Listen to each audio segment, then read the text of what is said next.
한번 환영하면서 환영하겠습니다. 예, 사진은 다음에 찍어주시면 좋겠는데, 예, 우리 옆으로 빠져나가십시오. 네. 예, 감사합니다. 예, 우리 옆에 아이들 보니까 좋죠. 여러분 얼굴이 활짝 폈습니다. 우리 옆 사람 보시면서 당신이 최고입니다. 한번 같이 인사할까요?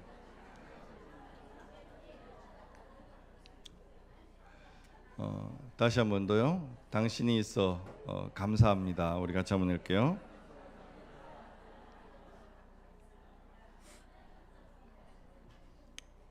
할렐루야. 예, 우리 5월달 교회를 생각하면서 좀 웃음고 쫙 펴는 그런 교회가 되면 좋겠습니다. 그렇게 될 줄로 믿습니다. 그래서 이벤트를 좀 많이 하려고 해요. 다음 주에 우리 청소년부 아이들을 또 우리 어르신들을 같이 축복하고 싶고, 생각해 보니까 교사들도 셋째 주에 축복을 좀 했으면 좋겠다 생각도 들고, 또 축복받고 싶은 분들이 있습니까?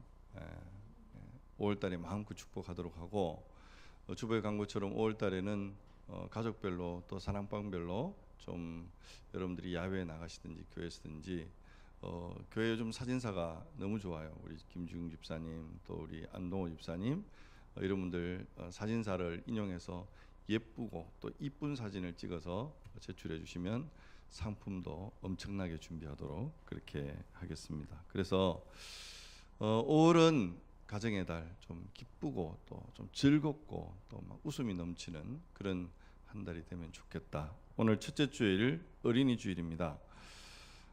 신명기를 통해서 우리가 이 다음 세대에 대한 비전을 좀 다시 봤으면 좋겠는데, 어린이 며칠 전부터 계속 혜민이가 아빠 어린이날 선물 사주세요. 네가 어린이가 아닌 것 같다.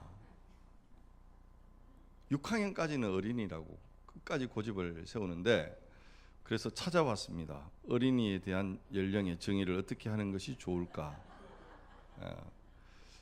혜민이 말이 맞는 것 같아요. 어린이란 4세에서 만 14세까지를 어린이라, 그 이전의 아이를 우리가 아기라고 말하고 4세에서 14세까지를 어린이다. 여러분 뭐 중학교 1학년까지 포함되는 것 같은데, 중학교 1학년이나 어린이요 그리고 선물을 달라면 저도 괜찮을 것 같습니다. 근데 우리 아이들이 참 복됩니다. 이 땅에 태어난 것이 복된 게 아닌가 생각도 하는데, 통계적으로 보면 전 세계 24.3%가 우리 아이들 중에, 어린 아이들 중에 24.3%가 12시간 이상의 노동의 현장에 던져져서 노동력에 착취를 당하고 있는 통계를 보게 되어집니다. 우리나라에서는 있을 수 없는 일처럼 보여지지만, 그럼에도 불구하고 뭐 어린이집 사고가 일어나는 모습들, 또 부모가 자녀를 학대하는 모습들, 이런 모습을 볼 때마다 우리의 가슴이 참 많이 무너지는 그런 모습을 봅니다. 말씀을 준비하면서 제가 그럴 거라 생각은 했었지만, 다시 한번 깜짝 놀란 거는 제가 속한 남대구 노예 안에 교회가 48개, 미조직 교회까지 포함해서 48개 교회가 있습니다. 그 가운데 주일학교라고 하는 조직을 갖춘 교회가 오늘 아침에 다시 한번 정확하게, 그래도 이 교회는 있을 거야 라고 추정하는 최대치가 18개 교회가 주일학교가 존재합니다. 다시 말하면 48개의 교회 중에 30개의 교회가 아예 주일학교라고 하는 조직을 구성하지 못한 교회가 우리 노예 안에 멀리 가지도 않아요. 시골 교회에 주일학교 있다는 것은 거의 불가능한 형태고, 여러분 도시교회 안에도 50명 미만의 교회들은 거의 주일학교를 구성하지 못하고 있는 그런 실정에 놓여져 있는 것을 보게 됩니다. 이런 상황 속에서 과연 어린이 주일을 어떤 설교를 해야 될까라는 고민을 많이 하게 됐는데, 어제 함께 그 셀 나눔을 하고 있는 목사님 아들 결혼식이 있어서 참여를 했습니다. 목사님이 오래전부터 기도하면서 꿈꿔왔던 게 뭐냐면 자기 아들 결혼식을 자기가 주례하는 거였어요. 그리고 그 꿈이 어제 이루어졌습니다. 그 꿈이 이루어지기 위해서는 몇 가지가 성취돼야 되는데 자매가 자기 교회의 자매여야 되고 그 자매 쪽에 아버님이 안 계시더라고요. 그래서 아마 직접 주례를 하시는데 개인적으로 그 이야기를 듣고 뭐가 그렇게 좋을까? 그게 맞나? 아직까지도 지금 이렇게 퀘션 마크가 있습니다. 그런데 좋다 나쁘다의 문제를 떠나서 그분이 가진 평소의 그 마음, 믿음의 가문을 일으켜야 된다라고 하는, 믿음의 세대를 일으켜야 된다라고 하는 그 중심성을 높이 평가하고 싶은 부분이 있었습니다. 지금 자기 아들이 5대에 걸쳐서 믿음을 갖게 돼 있는데 목사님 마음속에는 제자훈련 3세대의 꿈을 가지고 있습니다. 자기 아들에게 가장 많은 시간과 가장 많은 에너지를 들여서 제자훈련을 시켰고 나름 제자가 되었다고 확신을 하고 계시더라고요. 그러면서 그 아들에게 그 자녀들에게 또다시 제자훈련을 해서 우리 가정이 제자훈련 3세대의 맥을 이어갈 수 있는 가정이 되었으면 좋겠다라고 하는 메시지가 결혼 주례의 핵심 메시지였던 것을 생각해 보면 제가 참 많이 도전이 됐습니다. 여러분, 우리 자녀들이 자녀에서 학교에 가서 공부를 몇 등 하고 장차 어떤 직장에 갔으면 좋겠고 또 사회에서 어떻게 살았으면 좋겠다라고 하는 소망하는 바가 있지만 우리 자녀들의 영적인 삶을 위해서 얼마나 기도하고 또 얼마나 눈물 뿌리면서 노력하면서 살아가고 있는지, 우리 자녀가 정말 나의 제자 훈련의 대상이 되고 있는지 오늘 우리는 고민해 봐야 합니다. 혹 우리가 오늘 아침부터 묵상하게 되는 사무엘 상의 말씀에 나오는 엘리 제사장이지만 홈리와 비나스의 두 아들을 둔 정말 방탕하기 그지없는 그 아들을 결국 멸망의 길을 갈 수밖에 없도록 버려둔 아버지의 모습처럼 오늘 세대가 세상이 그러니까 어쩔 수 없어라고 방치해 두고 있지는 않는지 오늘 우리는 고민해 봐야 되지 않겠습니까? 개인적으로는 자녀들이 어릴 때 하나님 먼저 그의 나라와 그의 의를 구하면 하나님께서 책임져 주실 겁니다. 믿고 그렇게 달려왔지만 요즘 자녀들을 위해 기도하는 시간에 제 눈에 눈물이 많이 흐릅니다. 눈물의 기도를 드릴 수밖에 없는 내 자신의 연약함을 보게 됩니다. 그리고 요즘 기도의 제목이 바뀌어지면서 오직 주의 은혜만이 오늘 우리 자녀들의 삶에 주님의 은혜로 이끌어 주시는 우리 자녀들이 될 수 있도록 도와달라는 간청을 드릴 수밖에 없는 제 자신의 연약함을 고백하게 되어지죠.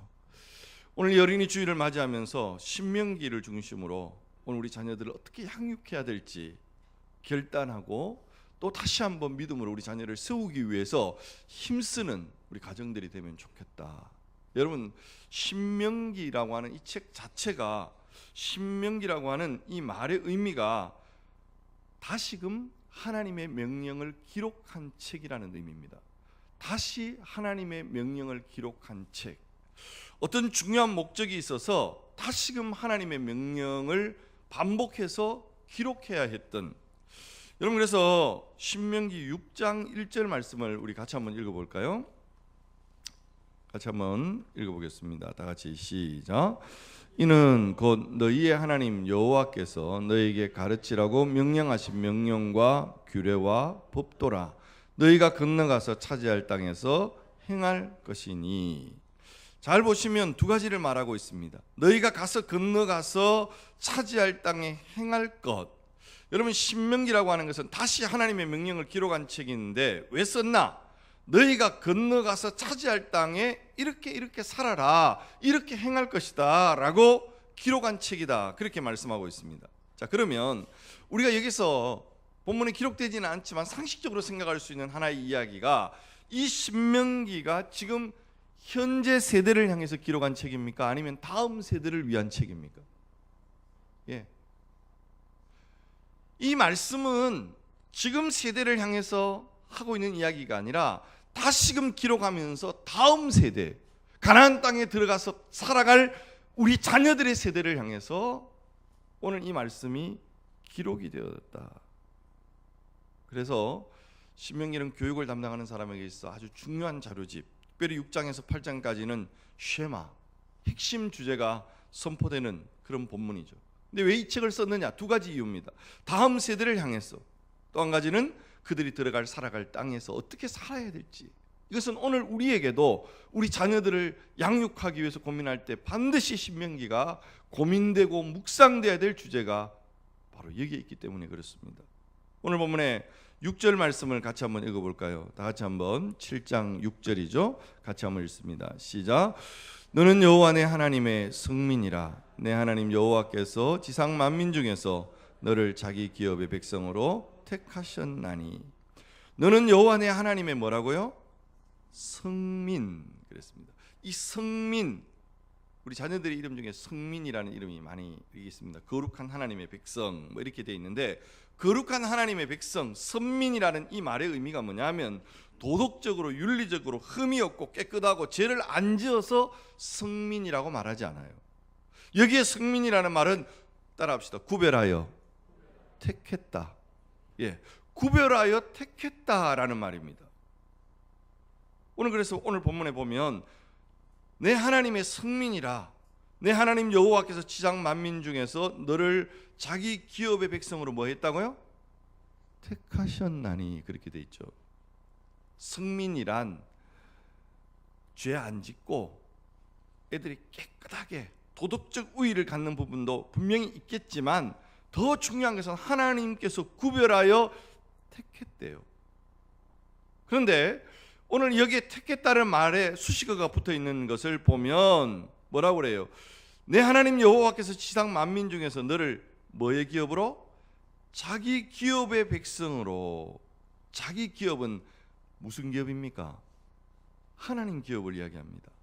하나님이 우리를 성민으로 부르실 때 하나님의 기업, 다시 말하면 하나님의 경영, 하나님의 어떤 그 역사 속으로 우리 자녀를, 또 우리를 불러주셨대요. 여러분 믿으시기를 바랍니다.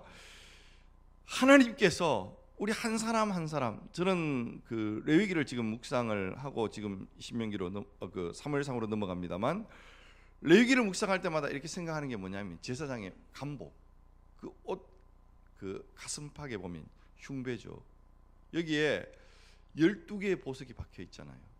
12개의 보석은 이스라엘 12지파를 상징합니다. 그런데 이 12지파를 연구를 우리가 수요일날 이렇게 하다 보면 발견하는 것이 뭐예요? 똑똑하고 잘난 아들도 거기에 박혀 있지만 아비의 짐상을 더럽히고 성격이 개떡 같아서 그냥 막 사륙의 기계로 사용되어졌던 그러한 하나님의 자녀들이 다 제사장의 가슴팍에는 빛나는 보석으로, 여러분 여기에 나는 하나님의 자녀가 될 수 있을까? 내 같은 사람이. 여러분 자신을 귀하게 여기십시오. 따라합시다. 나는 하나님의 성민. 여러분 믿습니까? 하나님의 경영이 감추어진 하나님의 기업으로 택함받은, 그래서 우리가 귀하게 여겨야 돼요. 하나님 왜 택하셨나? 여러분 7절의 말씀해 보시면 같이 한번 봅시다. 다 같이 시작. 여호와께서 너희를 기뻐하시고 너희를 택하심은 너희가 다른 민족보다 수요가 많기 때문이 아니니라. 너희는 오히려 모든 민족 중에 가장 적으니라. 아멘. 여러분 저는 이 말씀이 너무 위로가 돼요.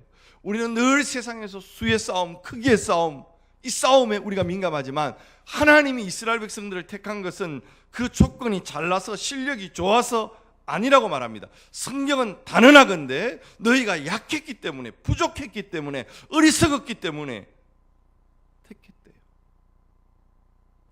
이걸 뭐라고 그래요? 은총, 은혜라고 말할 수 있는 것입니다. 우리는 늘 교회 와서도 스펙을 이야기하고 조건을 이야기하지만 하나님께서 말씀합니다. 너희가 스펙 보고 뽑은 거 아니고, 너희가 수가 많아서 뽑은 게 아니고, 너희가 약하고 약했기 때문에 가장 약한 그 모습 보고, 그게 뭐예요? 하나님의 긍휼이에요. 불쌍히 여기심이에요. 그 속에 저와 여러분의 택함 받은 이유가 있는 것입니다. 여러분 8절 말씀을 같이 한번 봅시다. 8절에 보시면 여호와께서 다만 너희를 뭐 하심으로? 사랑하심으로. 여러분 택하신 이유는 다른 게 아니라 너희를 사랑하심으로 말미암아. 여러분 믿습니까? 하나님 사랑하심으로 말미암아. 그 뒤에 한번 같이 읽어봅시다. 다 같이 다시 한번 8절 시작. 여호와께서 다만 너희를 사랑하심으로 말미암아 또는 너희의 조상들에게 하신 맹세를 지키려 하심으로 말미암아 자기의 권능의 손으로 너희를 인도하여 내시되 너희를 그 종되었던 집에서 애굽 왕 바로의 손에서 속량하셨느니라. 할렐루야. 우리 모든 성도들의 구원의 기초가 뭡니까? 신학적 기초가 뭡니까? 우리가 잘나서가 아니에요. 하나님 사랑하셔서. 너무 못났는데, 너무 부족했는데 하나님 사랑하시는 그 조건 속에 여러분 제가 있습니다. 하나님의 은혜로, 하나님의 긍휼하심으로 우리가 여기에 있습니다. 우리 8절 말씀 읽었는데 9절 말씀 한 번 더 읽어볼까요? 다 같이 한번 읽어봅시다. 시작. 그런즉 너희는 알라 오직 내 하나님 여호와는 하나님이시요 신실하신 하나님이시라. 그가 그를 사랑하시고 그의 계명을 지키는 자에게는 천대까지 그의 언약을 이행하시며 인애를 베푸시되. 아멘. 하나님께서 천대까지 은혜를 베푸신대요. 그런데 이 인애를 베푼다는 말을 하나님 복 주신다 이런 말이에요. 구약의 복이라는 개념이 세상적으로 잘 되고 이런 게 아니라 하나님이 한번 책임지면 끝까지 책임진다. 여러분 저는 불신 가정에서 예수 믿었잖아요. 그러나 하나님이 한번 택하심은 여러분 온 가정에 마치 물이 스며들듯이 복음은 스며들게 돼 있고, 여러분 우리 아이들을 복음화해야 될 이유가 어디에 있습니까?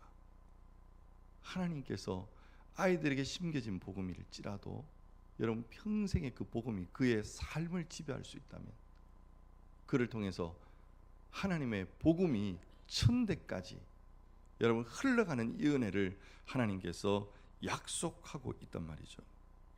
그러면 오늘 우리가 하나님의 성민, 그 선택받은 이유가 있다면 잘나서가 아니라 똑똑해서가 아니라 하나님이 약했기 때문에, 우리를 사랑하시는 그 긍휼하심 때문에, 그것을 하나님은 사랑이라고 말씀하고 있어요.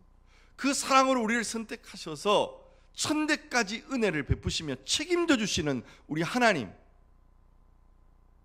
그런데 오늘 우리가 그 하나님의 책임 속에 들어가기 위해서 꼭 기억해야 될 한 가지가 있단 말이에요. 우리가 놓치지 말아야 될 한 가지가 있단 말이죠. 그것이 오늘 6장 1절에서 4절 말씀 우리 한번 보십시다. 다시 한번 6장 1절부터 이는 곧 너희의 하나님 여호와께서 너희에게 가르치라고 명령하신 명령과 규례와 법도라 너희가 건너가서 차지할 땅에서 행할 것이니 곧 너와 내 아들과 내 자손들이 평생에 내 하나님 여호와를 경외하며 내가 너희에게 명한 그 모든 규례와 명령을 지키게 하기 위한 것이며 또 내 나를 장구하게 하기 위한 것이라. 3절 4절 같이 한번 읽어봅시다. 다 같이 시작. 이스라엘아 듣고 삼가 그것을 행하라. 그리하면 내가 복을 받고 내 조상들의 하나님 여호와께서 내게 맹세 허락하신 것 같이 젖과 꿀이 흐르는 땅에서 내가 크게 번성하리라. 이스라엘아 들으라. 우리 하나님 여호와는 오직 유일한 여호와이시니. 아멘. 여러분 이스라엘아 들으라. 이스라엘아 듣고. 쉐마. 여러분 이걸 우리가 쉐마 교육이라고 합니다. 신명기를 한마디로 요약하면 이스라엘아 들으라. 여러분 이것이 기독교 교육의 총 주제가 되기도 합니다. 무엇을 듣게 해야 됩니까? 따라합시다. 하나님의 말씀. 하나님의 말씀을 듣는 귀를 열어줘야 돼요. 여러분 솔로몬이 다윗의 뒤를 이어서 왕이 되어질 때 하나님께서 솔로몬에게 나타나셨습니다. 기도하는 솔로몬에게 솔로몬아 필요한 것 구해라. 한 가지 구해라. 내가 너에게 주겠다. 솔로몬이 뭐라고 그랬어요? 부도 구하지 않고 기도 구하지 않고 뭐라고? 지혜를 주십시오. 여러분 제가 말씀 많이 했어요. 여기에서 말하는 지혜, 우리 서중근 집사님, 지혜라는 말은 세상적인 지혜가 아니라 따라합시다. 렙소메아. 기억해 놓으십시오. 렙소메아. 한 번 더 따라합시다. 잘 듣는 마음. 뭘 잘 들어야 될까요? 하나님의 말씀을 들을 수 있는 귀가 있어야 돼요. 거기에서부터 지혜가 시작됩니다. 솔로몬이 구한 지혜는 하나님의 음성을 잘 듣는 마음을 주시고 그로 말미암아 백성들의 소리를 잘 들을 수 있는 지혜를 구한 겁니다. 우리가 아는 대로 유명한 재판, 두 창기가 잠을 자다가 아이가 죽었습니다. 여러분, 아이 죽은 그 아이를 놓고 두 여인이 자기 아이라고 주장하죠. 솔로몬이 뭐라 그래요? 칼 가지고 온나? 반 갈라서 줘라. 이때 생모는 죽음으로 죽음 같은 포기를 통해서 자기 아이를 살리기를 원해요. 구속의 그림이죠. 근데 가짜 엄마는 율법을 통해서 아이를 죽입니다. 법대로 하십시오. 쪼개십시오. 여러분 너무 법대로 가면 안 됩니다. 여러분 막 제일 이런 이야기 많이 듣는 데가 있어요. 법대로 막. 그럼 막 우리 아내들이요, 제발 법대로만 가지 마시기를 바랍니다. 나는 여인들이 늘 바른 소리 하는 것을 믿습니다. 절대로 틀린 이야기 하는 법이 없습니다. 그러나 너무 옳은 소리를 갖다 대지 마세요. 갖다 대면 쪼개집니다. 상처받습니다. 법 이전의 사랑이에요. 믿습니까? 교회가 법이요? 아니요, 사랑이어야 합니다.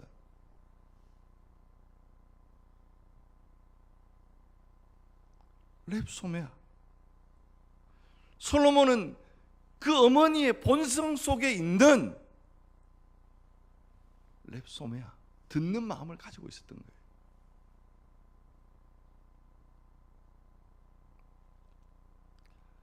오늘 우리 자녀들이 어떻게 하면 하나님의 말씀을 듣고 그 말씀으로, 여러분 교회에 나온다고 너무 안심하지 마세요. 그냥 한 세대 가고 나면 하나님의 말씀에 대해 고민도 하지 않고 다 자기 소견에 옳은 대로 살아가는 사사시대가 될 게 뻔하지 않습니까? 기독교 역사 100년을 자랑할 이유가 없습니다. 믿음의 이 패턴을 오늘 우리 자녀들에게 어떻게 계승할까? 여러분 이 고민을 오늘 이 시대가 정말 많이 해야 될 때가 아닌가 말이에요.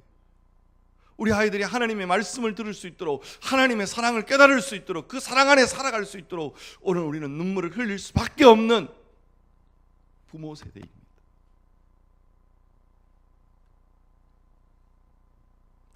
한 가지만 더 생각합시다. 에베소서 6장 4절 말씀을 우리 같이 한번 우리 앞에 화면 보시고 같이 한번 읽어봅시다. 다 같이 시작. 또 아비들아 너희 자녀를 노엽게 하지 말고 오직 주의 교훈과 훈계로 양육하라. 주의 교훈과 훈계로 양육하라. 이 말을 누구에게 했어요? 아비들아. 아비들아. 엄마들 너무 좋아하지 마세요. 봐라, 자녀 교육은 아버지 책임 아이가. 책임을 탓하지 마세요.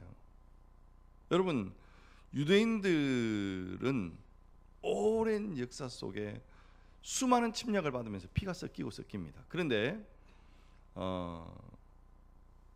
진짜 유대인이 누구냐? 진짜 유대인을 구별하는 딱 중요한 기준이 있습니다. 그 기준이 뭐냐 하면 그 어머니로부터 신앙교육과 인성교육을 받은 사람, 그 어머니의 신앙을 이어받은 사람이 진짜 유대인이에요. 그래서 여러분 디모데의 이야기도 거기에서 나오는 것입니다. 아버지의 계보를 쫓는 게 아니라 어머니의 계보를 쫓는 거예요.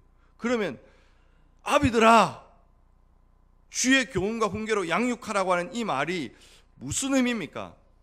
어머니를 통한 신앙교육이 너무너무 중요하지만 그러나 모든 책임이 누구에게 있어요? 가정은 아버지에게 책임이 있습니다. 그것이 하나님이 세운 영적인 질서인 줄 믿습니다. 여러분 우리 아버지로서 여러분 늘 책임 있는 자리에 있다는 것을 기억하셔야 돼요. 여러분 특별히 교회 안에서 뭐 남자 여자의 어떤 평등의 문제를 이야기하는 것이 아니라 하나님께서 질서를 세우실 때에 책임 있는 자로서 그 리더십을, 여러분 제가 여러분 보다가 강단 내려가면 나을 게 뭐가 있어요? 가끔씩 우리 교회 처음 오신 분들이 목사님이 운전대예요? 수요일날 뭐 이렇게 밥을 같이 막 보니까 잘 못 비벼서 비벼드는데 나중에 듣는 이야기가 어떻게 목사님이 밥 비벼? 여러분 그런 목사님하고 있는 게 좋지 않아요?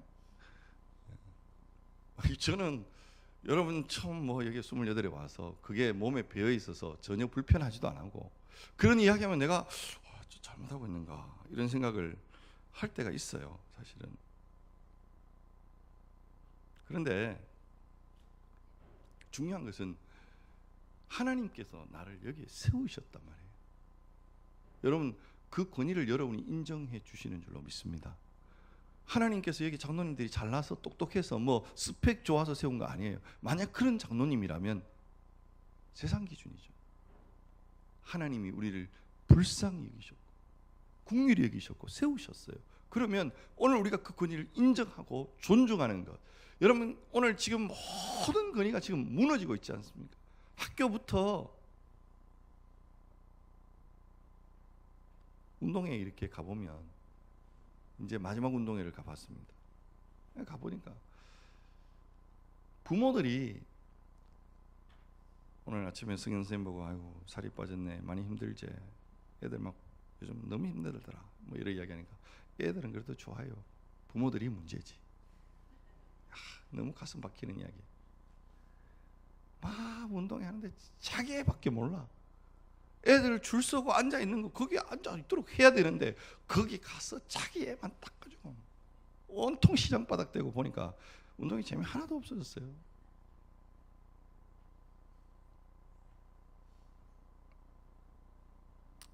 여러분 책임 있는 자리에 있다.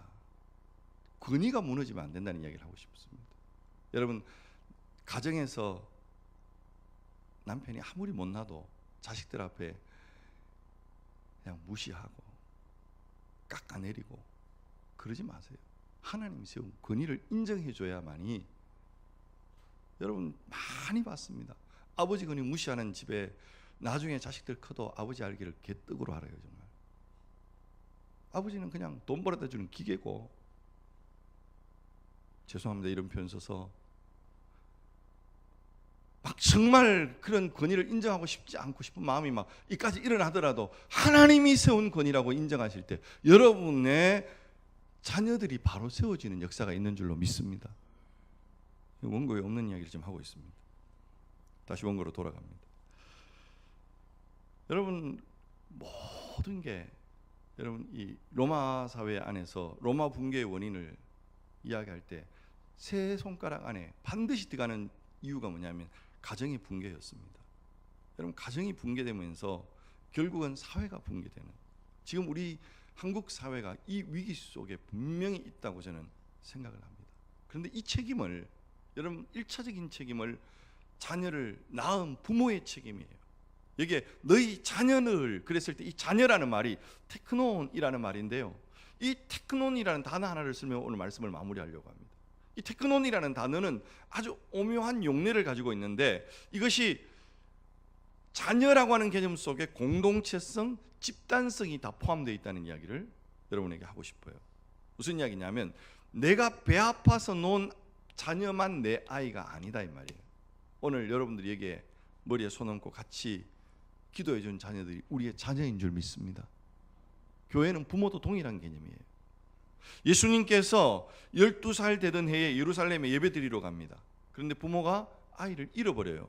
여러분 퀴즈 한번 내볼게요. 예수님을 잃어버린 부모가 예수님을 얼마 만에 찾죠? 3일 만에 찾습니까? 예?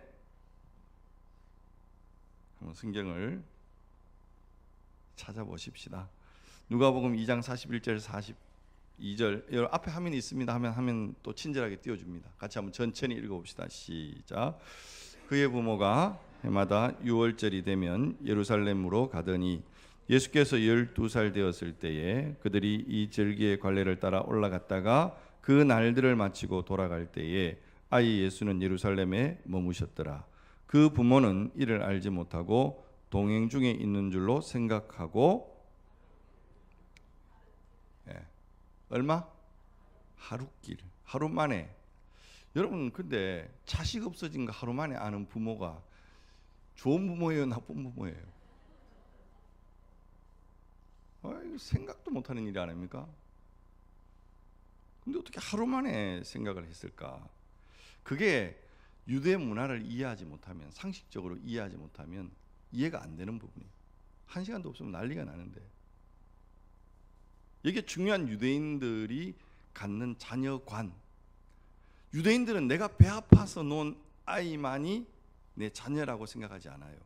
여러분 잃어버린 예수를 찾는 과정을 여러분 마지막 보면 하룻길을 간 후에 어디서부터 찾습니까? 다시 한번 본문 보세요. 마지막 본문 어디요? 친족과 아는 자 중에서 찾되. 어머니가, 아버지가 잃어버린 예수를 어디에서요? 친족과 아는 자 중에서.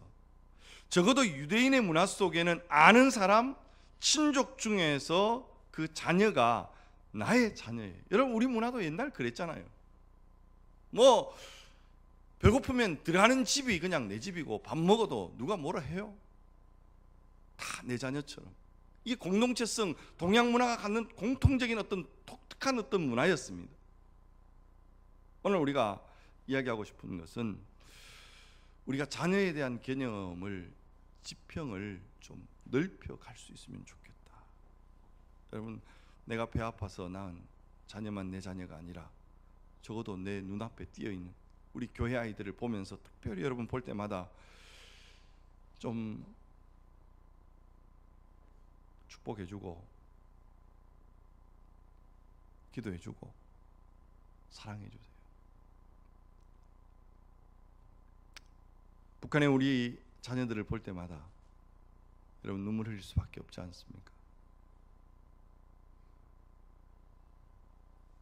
선교 현장에서 복음을 듣지 못하고 죽어가는 우리 아이들, 우리의 자녀들, 여러분 우리를 성민으로 불러주시고 하나님의 기업되게 하신 이 놀라운 은혜를 우리가 가슴에 품었다면, 여러분 오늘 우리의 눈을 열어서 이 믿음의 축복이 여러분 모든 만민에게 제자 삼으라고 하는 이 주신 사명이 우리 자녀들에게 1차적으로 이어지는 것이 가장 중요한 사명이 아니겠습니까? 여러분 제가 오늘 이렇게 이벤트를 한 거는 늘 어린이날 중요하다, 다음 세대에 대한 많은 마음을 가져보지만 우리가 아무것도 안 하는 것 같아요. 이렇게라도 한번 우리 아이들을 바라보고 또 축복해 줄 수 있는 게 좋겠다 생각을 하는 그런 마음들이 있었습니다. 오늘 이 말씀을 생각하면서 분명한 것은 어릴 때 여러분 거기에 뭐를 담아 놓느냐에 따라서 인생이 결정됩니다. 여러분 복음의 가치는 특별히 더 그렇습니다. 우리 아이들의 가치 속에 하나님의 성교적인 자원으로 양육해낼지 아니면 세상 속에 그냥 그저 살아가는, 어쩌면 하나님의 영광을 가리는 사사시대의 불행한 세대를 우리가 만들지 우리의 책임 안에 있다는 사실을 다시 한번 기억하십시다. 여러분 전도가 그 어느 때보다도 어렵습니다. 특별히 오늘 이러한 때일수록 오늘 우리에게 맡겨준 자녀들이라도 제대로 양육해야 되는, 여러분 이제 교사들에게 그 책임을 이야기할 때가 아닙니다. 가정에서 오늘 우리는 어떻게 우리의 자녀들을 양육하고 믿음으로 세워갈지를 진지하게 고민하는, 그래서 성민, 하나님의 택함 받은 하나님의 자녀, 그 기업이 천대까지 이어지는 여러분 이런 놀라운 믿음의 가문, 믿음의 명문 가문을 우리도 꿈꾸고 또 세워가는 그런 축복이 우리 모두에게 있기를 주님의 이름으로 축복하고 축원합니다. 같이 기도하겠습니다.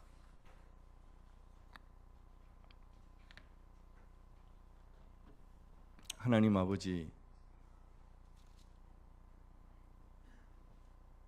하나님께서 가장 약하고 연약했던 우리를 택하사 하나님의 성민, 택함 받은 백성이 되게 하셨습니다. 오늘도 우리를 사랑하시는, 긍휼히 여기시는 그 은혜 때문에 오늘 우리가 여기에 예배자로 서 있는 줄로 믿습니다. 하나님께서 오늘 우리에게 주신 이 은혜를 모든 세상 만민에게 전파하라고 말씀하고 있는데, 먼저는 오늘 내 육신으로 낳은 자녀들에게, 오늘도 내 눈앞에 보여지는 믿음의 자녀들에게, 또한 여전히 오늘도 우리가 품어야 될 이 세대의 많은 우리 아이들을 바라보며 오늘도 하나님의 마음으로 볼 수 있는 눈을 열어주시기를 원합니다. 하나님, 우리 아이들이 하나님의 말씀을 듣는 랩소메아의 마음을 가질 수 있는 지혜자가 될 수 있도록 우리가 열심히 복음 증거하고, 또 오늘도 우리가 그 사랑을 증거하며 우리 자녀들을 양육할 수 있는 은혜를 허락하여 주시기를 원합니다. 가정에서 예배가 회복되게 해 주옵소서. 가정에서 함께 말씀을 나누며 기도하는 아름다운 가정으로 회복이 있기를 간절히 소원합니다. 문제가 생길 때마다, 하나님 어려움이 있을 때마다 하나님 앞에 나와 기도하는 우리 자녀들의 기도의 무릎이 회복되어질 수 있도록, 하나님, 날마다 예배함이 기쁨이고 하나님 알아가는 것이 기쁨이며 이 세대에 하나님 나라 이루어가는 사명이 우리의 사명입니다 고백하는 거룩한 주의 자녀들이 이곳에 일어날 수 있도록 하나님 은혜를 베풀어 주옵소서. 그 사명을 감당할 수 있도록 우리에게 복을 주옵소서. 감사합니다. 예수님의 이름으로 간절히 기도하옵나이다. 아멘.